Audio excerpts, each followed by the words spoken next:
Olá, pessoal, de volta com o Semicast. Ricardo, como é que você tá? Tudo bem, Carlinhos, tudo bem. Ricardo, a gente tem feito uma série de comentários políticos sobre a sucessão do ano que vem. Então, a gente falou sobre várias perspectivas. Falou do JHC, falou do Renan Filho, falou do MDB. Falando bem, né? Sempre bem, Ricardo. A gente nunca fala mal de ninguém. Também né? acho. Né? Pelo menos no microfone, não. Aí, o que acontece? Tem um personagem que ele é recorrente em todas essas discussões, que é o Arthur Lira. Fala-se muito do Arthur Lira, mas o Arthur Lira fala muito pouco dele mesmo, né? Ele não fala em público, né? Ele não fala em público. É uma entrevista para o Globo, uma coisa assim que a gente viu recentemente. Aliás, que eu acho que foi até mal usada, digamos assim, pelo jornal. Né? Ele queria ser vice do Bolsonaro, ele não disse isso.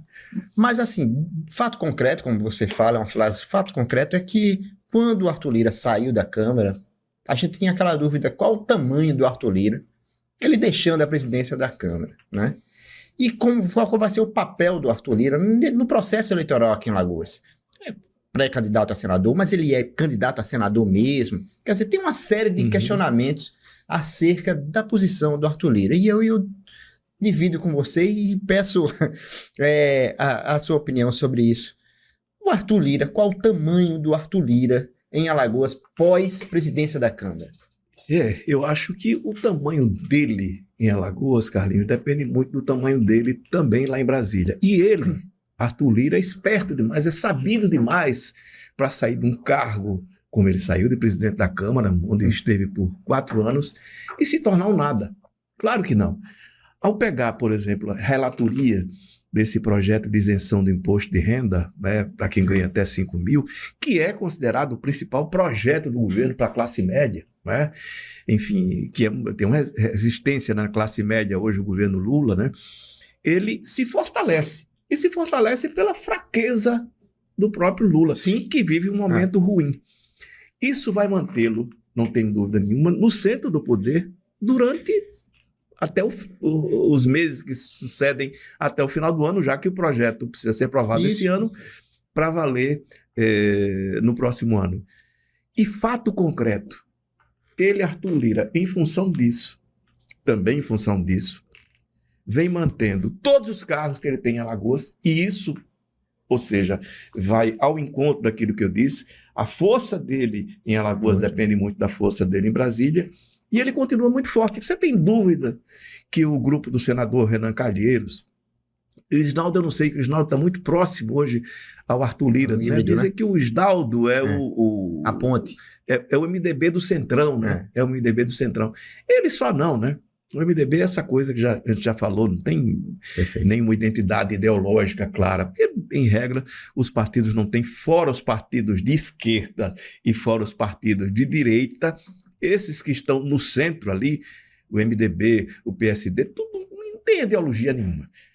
Objetivamente, o Arthur Lira continua forte e vai continuar, pelo menos até o final do ano, um personagem extremamente importante, interlocutor frequente do presidente da República, do ministro da Fazenda, que são as duas figuras centrais, né?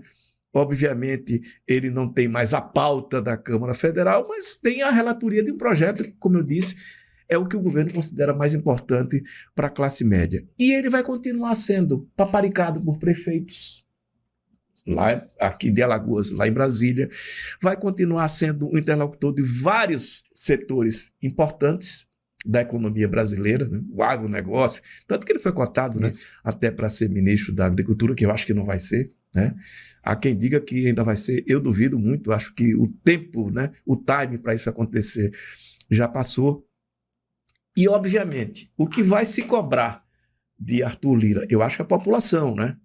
Não sei se ele tem muita preocupação com a população, não, né? Porque ele, não só ele, o senador Renan Calheiros, são candidatos de redutos, né? De redutos. Então, independem, digamos assim, da chamada opinião pública, de como ele vai compensar essa perda, porque vai haver uma perda para a arrecadação do governo, essa isenção do imposto de renda. Não só para o governo, mas também para as prefeituras, né? Que perdem o cálculo de 11 bilhões, 15 bilhões, né, por ano de perda para as prefeituras por conta dessa isenção. Quem vai pagar por isso? Aí a gente vai chegar a um velho dilema. Os muito ricos do Brasil acham que pagar imposto é coisa de pobre. ou seja, de assalariado. E eles vão querer continuar sem pagar imposto, né? Ou pagando minimamente, né? Desproporcionalmente. E é injusto do ponto de vista da arrecadação do governo você tirar mais de assalariado do que tirar mais de quem é bilionário, né? A intenção do governo é compensar isso cobrando de quem tem uma renda bilionária, né, ao final de cada ano. E essa turma vai resistir. Resta saber, Arthur Lira vai resistir a essa turma e vai compensar, vai ter pena dos pobres, digamos assim, né, e menos pena dos ricos, né, que já estão muito bem aquinhoados, né, de forma geral, que é uma coisa engraçada, né? No Brasil, os caras são podres de rico e querem negócio com o governo o tempo todo, né? Querem buscar no governo a possibilidade de grandes negócios e não querem pagar imposto. Ele diz, não, eu produzo riqueza. Não, quem produz riqueza é quem trabalha efetivamente, né? Tem investimentos, tem o setor financeiro, precisa pagar mais imposto. Não tenho dúvida. O Brasil, para essa turma, tem uma carga tributária muito baixa, proporcionalmente, se você considerar os países europeus, né? Enfim, que tem uma certa equidade, né, nessa questão da cobrança de imposto. No Brasil, não. Então é isso. Os muito ricos consideram que pagar imposto é coisa de pobre. E essa turma vai resistir a uma mudança nas regras do jogo que tire alguma coisa deles. Resta saber, Arthur Lira vai ter coragem de peitar essa turma e dizer, olha, vocês vão ter que pagar mais imposto porque uma parcela da população mais sacrificada vai deixar de pagar imposto de renda ou vai pagar menos imposto de renda.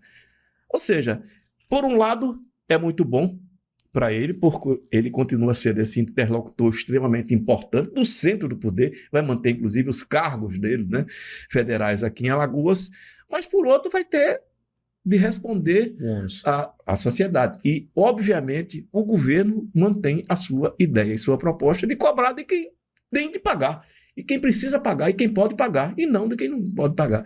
Arthur Lira vai fazer esse papel? Vamos ver. Então, essa movimentação do Arthur Lira nesse assunto específico, você acha que vai ter um reflexo na votação dele? Olha, veja só, eu continuo achando que, em sendo como ele é um candidato de reduto, é extremamente importante para ele manter esses cargos federais em Alagoas e essa negociação, né, com as prefeituras, inclusive. Agora, obviamente, se ele, ao fim e ao cabo, né, não tirar de quem pode, nem o próprio governo vai mais, entre aspas, mantê-lo, né, com esse poder que ele tem com o estado de Alagoas. Ou seja, tem uma via de duas mãos. Por enquanto, ele está com o bônus.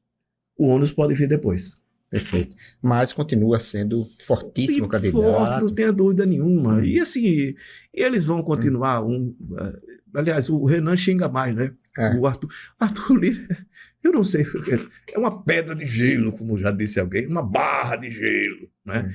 E, enfim, que não derrete, né? Num frigorífico. Se ele vai continuar sendo assim e por quanto tempo, ou se no final das contas ele e o senador Renan, que eu acho uma possibilidade real, continuam insistindo, vão se entender e vão descobrir que na verdade eram irmãos, como novela mexicana, né? Meu irmão, você é meu irmão. Você acredita nisso, Carlinhos? O plot twist tá na moda, né? Em todas as séries e...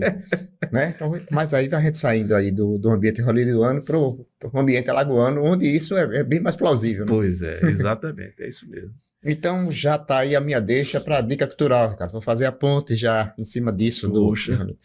A minha é um livro do Wagner Homem, que é Chico Buarque, a Banda, o nome do livro. Assim, para você entender, não é um songbook, como o Almir Shediac faz, aqueles songbooks que ele explica letra por letra. Aqui são histórias sobre as canções. Como elas foram escritas. Então, o Wagner teve uma certa convivência com o Chico Buarque, e aí ele contextualiza várias dessas canções com o tempo que aconteceu, fala de alguns trechos e tudo mais, e é um livro maravilhoso.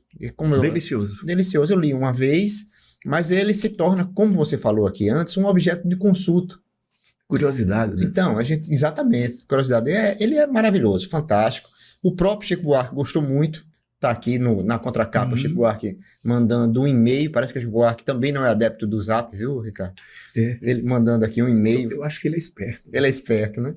E é um livro fabuloso. Wagner Homem, Chico Buarque, a banda, porque a música, né? A banda.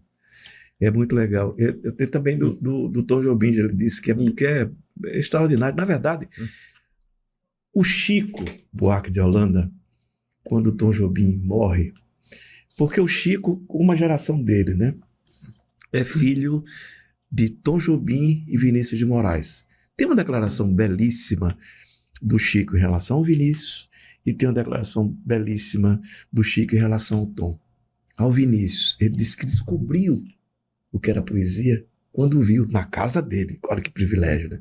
Pela primeira vez, o Vinícius de Moraes cantando Ó minha amada, que olhos os teus, são cais noturnos cheios de adeus. Eu tô arrepiado. Ele disse, eu descobri o que era uma poesia. E do Tom Jobim, quando o Tom morre, ele, uma declaração muito sentida, né? Muito emocionada, ele disse, tudo que eu fazia era para ele. O Chico é um caso único, porque o Chico une o melhor do Tom Jobim com o melhor do Vinícius de Moraes. É o compositor brasileiro mais completo e imagino que seja do mundo, dos melhores. Eu lembro de um crítico do New York Times aqui visitando o Brasil, um cara muito paparicado, porque é um intelectual muito respeitado, e ele dizendo, um país que tem letrista como Chico Buarque de Holanda, e eu vou incluir, e melodista também, tem de ter orgulho disso.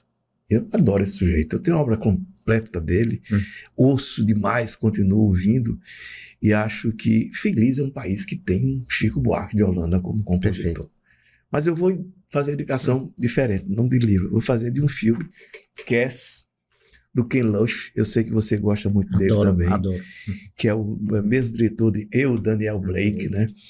E O Último Pub, né, que é um filmaço. Eu vi também recentemente dele A Parte dos Anjos, que é um filme ótimo. É um sujeito que aborda esse filme, Cass. Acho que é um dos primeiros filmes dele. Ele aborda essa Inglaterra periférica, pobre, marginal, né? E, enfim, que a gente não vê, né? Porque as pessoas gostam muito da Inglaterra, o príncipe, a rainha. Eu acho isso, este velho jornalista que vos fala, eu acho isso uma tremenda bobagem. Mas, enfim, para eles tem um sentido. Só que passa a ser sentido também para quem vai para a Inglaterra. O cara vai para frente do Palácio de Buckingham, para ver se aparece, enfim, alguém da família real. Isso não é real, é irreal. E fato concreto, o Ken Loach aborda essa Inglaterra marginal, pobre, que não é a terra dos reis e rainhas, e com detalhes, são histórias muito dolorosas, mas ao mesmo tempo cheias de empatia, de solidariedade. Todo o filme dele tem um personagem extremamente solidário, empático, né? E nesse filme também. O Cass é um garoto, um adolescente que é humilhado em casa, abusado em casa pelo irmão, e na escola também vítima de bullying. Mostra a Inglaterra, inclusive, dos anos 70, que o professor podia bater em estudantes, né? E era legal isso, né? E ele se apega a um filhote de falcão que ele cria e vai domesticar. É uma história tão bonita. É triste, não vou dar spoiler não, mas como é bonito. E Cass é o nome do falcão que ele cria, né? E é isso, gente, esse cara é bom demais. Ken Loach, todo filme dele que você vir, encare, porque vale muito a pena. Repito, é essa Inglaterra marginal, muito pobre, mas é o país real. Exatamente. Não da realeza. Reitero. Ken Loach é o cineasta do trabalhador inglês, né? O oposto de Margaret Thatcher. Exatamente. Né? Exatamente isso. É isso. Ricardo, grande abraço. Abraço. Um grande abraço a todos.